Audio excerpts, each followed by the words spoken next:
Everybody to another live reading of Quentin Tarantino's Cinema Speculation.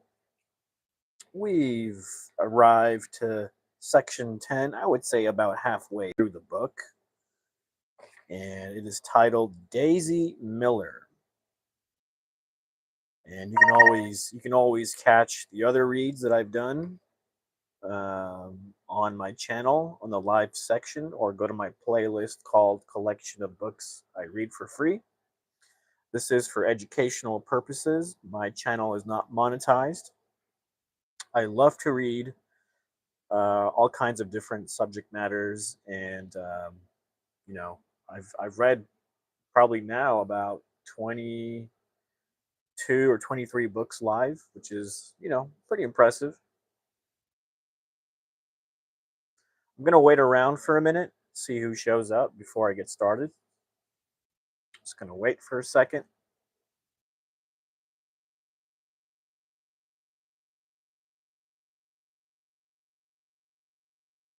Wait about another 30 seconds or so. Now, this chapter is short, um, so this will be a short live. I mean, look how one, two, three, 4 pages, and it's got this little, like a newspaper insert or something.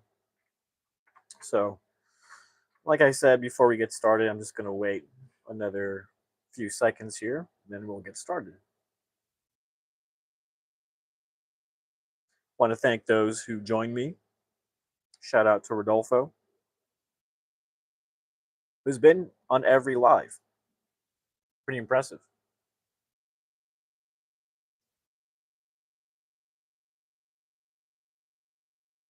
This is a fascinating read. I'm not going to lie. It's a book I would highly recommend all student filmmakers read. If I was teaching a class, I would teach it around this. Kid you not. So, without further ado, let's get started, shall we? Daisy Miller. What page is that? Page 199. A lot of the American post-60s anti-establishment auteurs tried their hand at adapting great authors of literature and theater. Mike Nicholas with Edward Albee, Joseph Heller, and Jules Feiffer. Frank Perry adapted Joan Didion's play It as It Lays. Arthur Penn and Thomas Berger's Little Big Man. Paul Mazursky, and a modern adaptation of Shakespeare's The Tempest. And Isaac Bashevis Singer's Enemies, a love story. Hal Ashby and Hal Ashby did Jerzy Kosinski's Being There. Richard Rush's magnum opus was Paul Brodur's darkly comic novel of paranoia, The Stuntman, and Richard Lester's magnum opus would be his brilliant slapstick comedy reinvention of Alexandre Dumas' The Three Musketeers, which I believe is one of the greatest epic film productions ever made. And Tony Apperterson, what's up? Princess Mia, hey, how's it going? Welcome. And their European counterparts would go even further. John Schlesinger would adapt Thomas Hardy and Nathaniel West. Roman Polanski would adapt Shakespeare and Thomas Hardy. Franco Zeffirelli would build his career adapting Shakespeare. Milos Forman would adapt Ken Kesey, E.L. Doctorow, and a truly awful version of Ragni and Rodo's Hair. Ken Russell would do his Ken Russell number on D.H. Lawrence and Aldous Huxley, not to mention all those pseudo-biopics of great composers. However, when the movie Bratz adapted novels, they leaned more towards popular fiction. The Godfather, Jaws, The Last Picture Show, Carrie, Paper Moon, The Fury. This would change in the 80s and 90s when all the movie brats took a turn for the highbrow.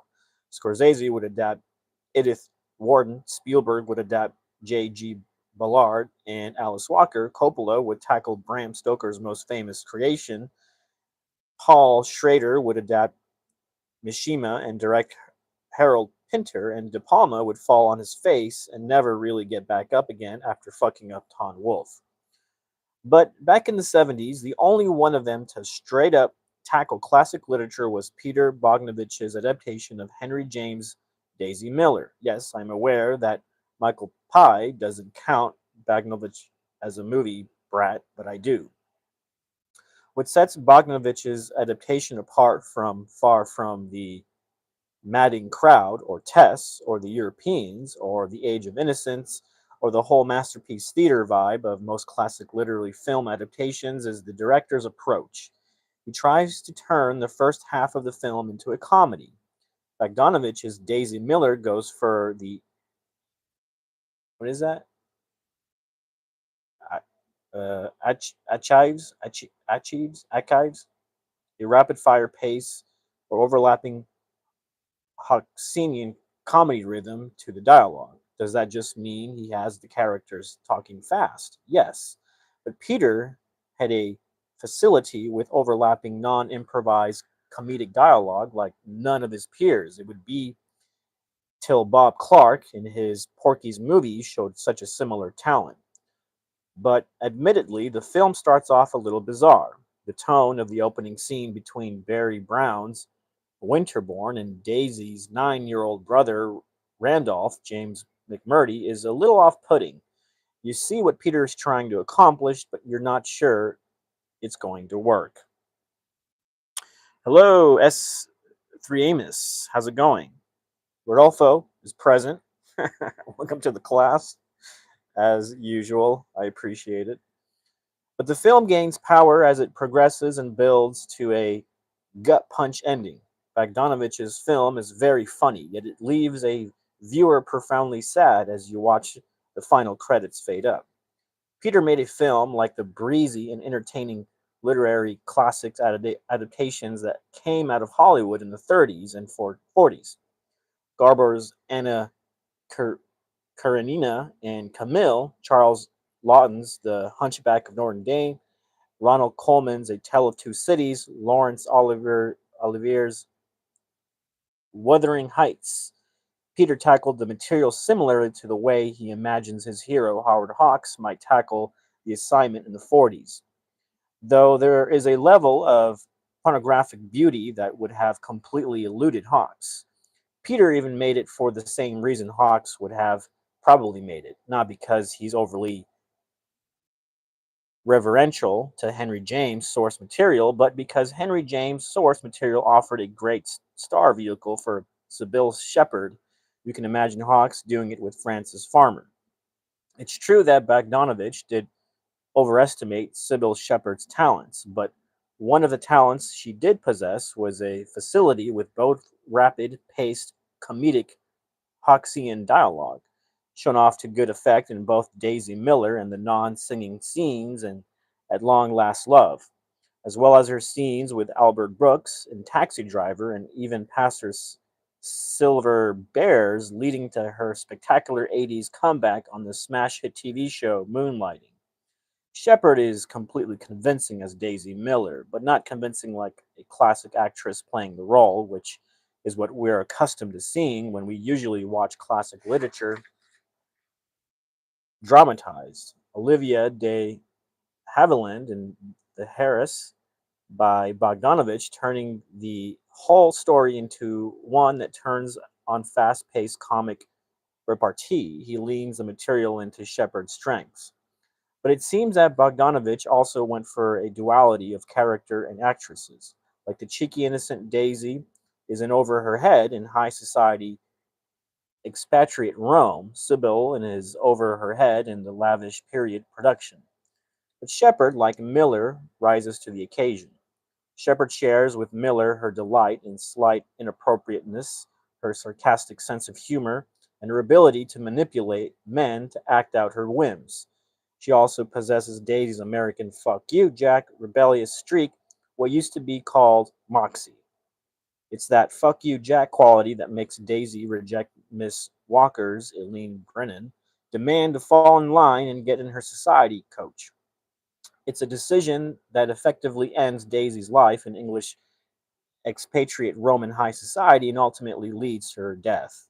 Shepard demonstrates that same fuck you Jack spirit by taking on Henry James' heroine in a lavish starring vehicle for herself directed by her boyfriend.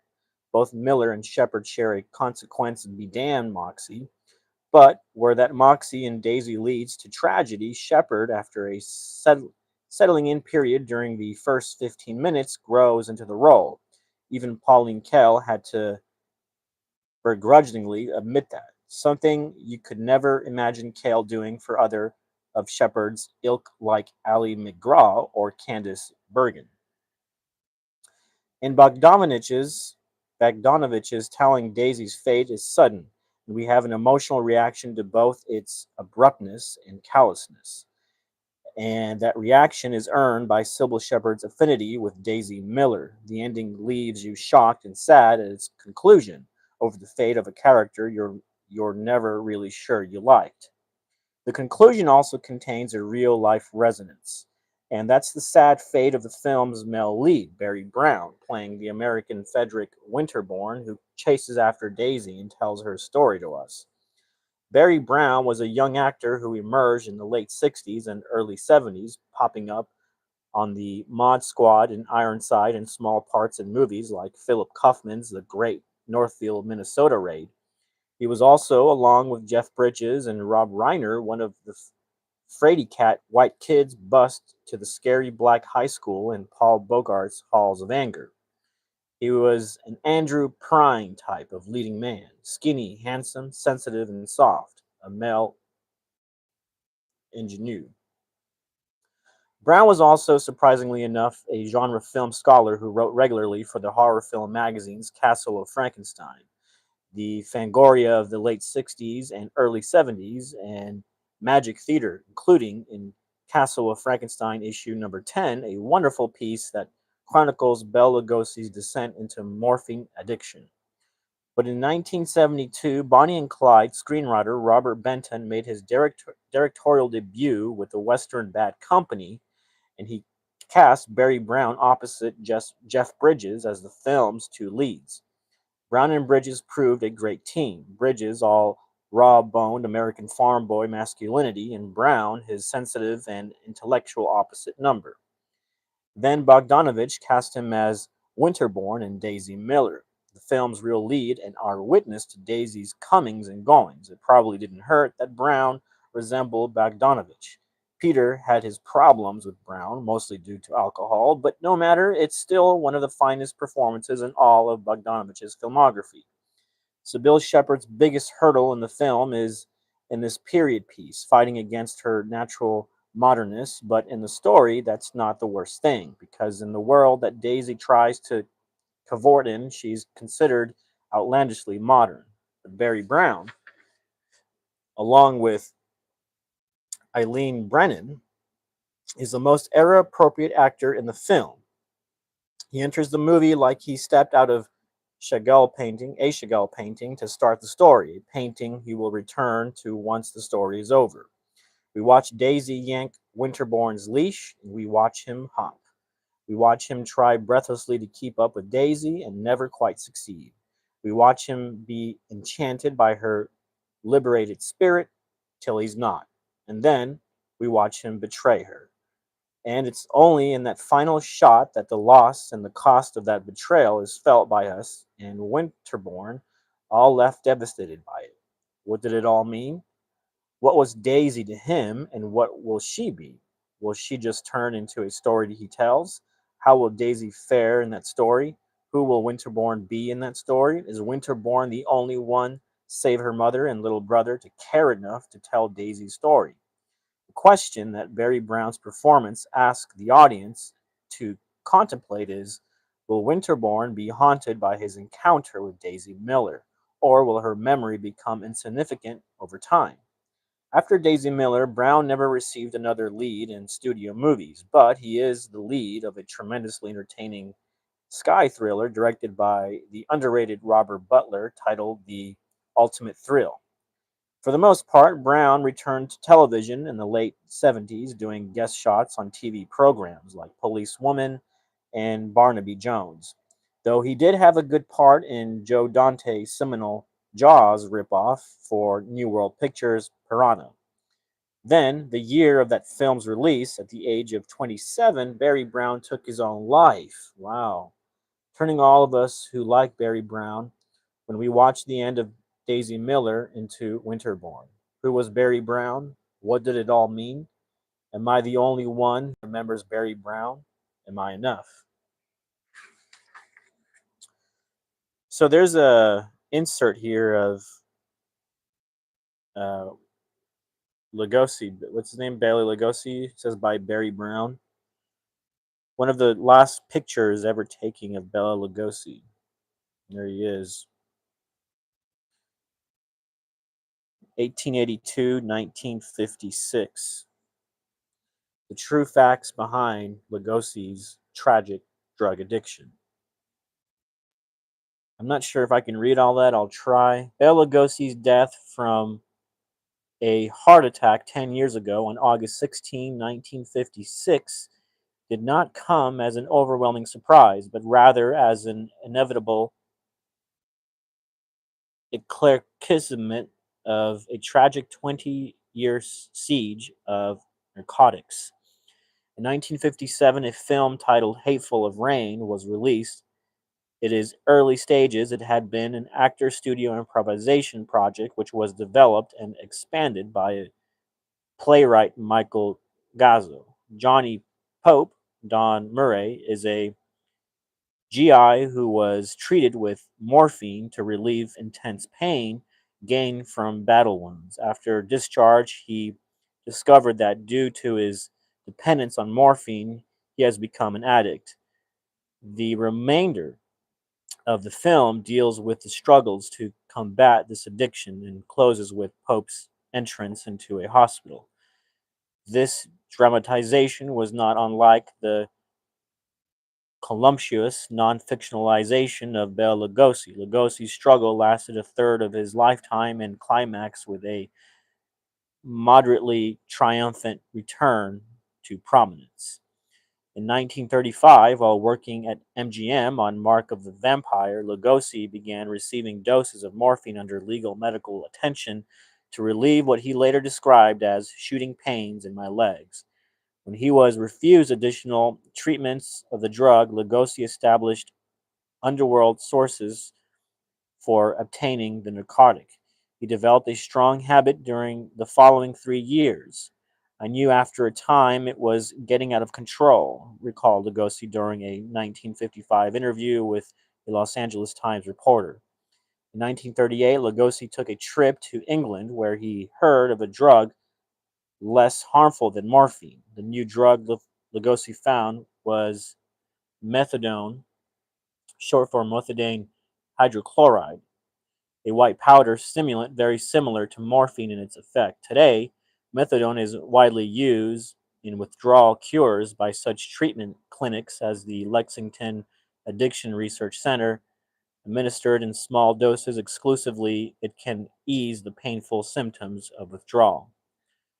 I smuggled a big box of it back, stated Lugosi. I guess I brought a pound. From then until the early 50s, Lugosi's nervous system was made to adopt to methadone and Demerol, a potent morphine-like synthetic which he first used in the late 40s. Demetrol, short for mepridine hydrochloride, is a colorless liquid that can be dissolved and taken in a glass of water. Even with the switch to these substitutes, prolonged usage took its toll on Lugosi, who said later, I didn't eat, I got sicker and sicker. During this time, his fourth wife, Lillian, did her best to aid her husband in a unpublicized recovery. She persistently reduced his methadone doses to smaller quantities, and this period was undoubtedly an ordeal for her as well, feeling perhaps that she had accomplished a great deal. Lillian Lugosi then left Bela, who had seemingly relinquished his dependence on drugs. Her cure was almost identical to the treatment Lugosi would have received on an addiction center. But Psychologically, Bella was still unprepared to throw himself back into his career. He later described the experience this way: "She gave me the shots and she weaned me. Finally, I got only the bare needle, a fake shot, that's all. I was done with it. Then she left me and she took our son. He was my flesh. I went back on the drugs. My heart was broken." After his divorce, it's kind of hard to read there. It's like faded to Lillian in 1953, and she subsequent court decision that awarded Bella Jr. to her. Lugosi lived in an apartment at 5714 Carlton Way on April 21st, 1955, accompanied by Manly Hall, who had aided in Lugosi's support since it's kind of faded. It's really hard to read, but I didn't know that about Lugosi. Actually, I was not aware of that at all. There's a little bit more back here. The former Lillian Lugosi and Brian Donlevy, shortly after their wedding last year, Lugosi's wife aided in his recovery. The Hollywood apartment house where Lugosi lived. There's a little bit more down here. He used narcotics for 20 years, and Bella commits himself as dope addict. Psychiatrist at General Hospital at first refused to answer any questions about Lugosi's condition or the nature of the drugs, but within a month after the first public word was released, all known details of his unfortunate experience had been exploited.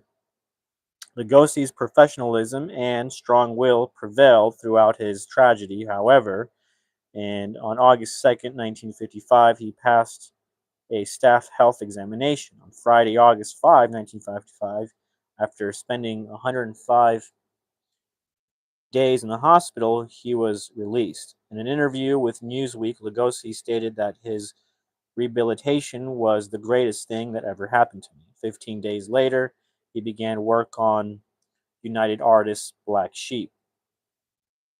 He's having a hard time focusing there.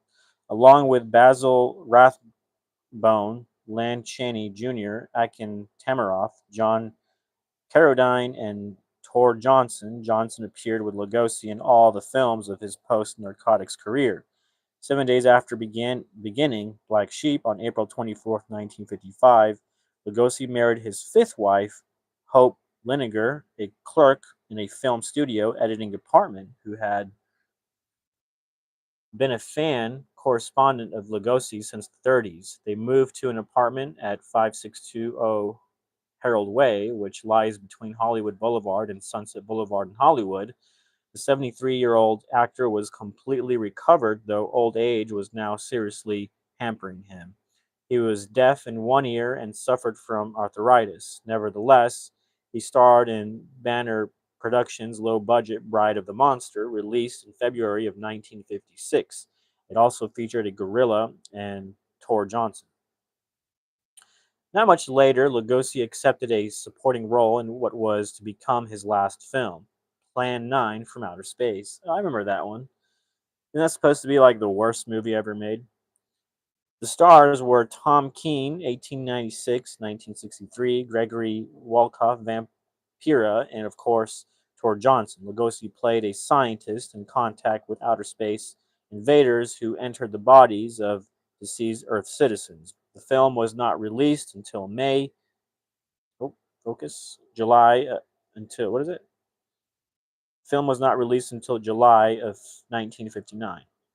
On a quiet evening on August 16, 1956, Hope Lugosi left the apartment on Harold Way to buy groceries at a store only a few blocks away. Bella was in bed resting. She headed home around 7 o'clock, little realizing that an hour or two later she would be saying, "He didn't answer me when I spoke, so I went to him. I could feel no pulse.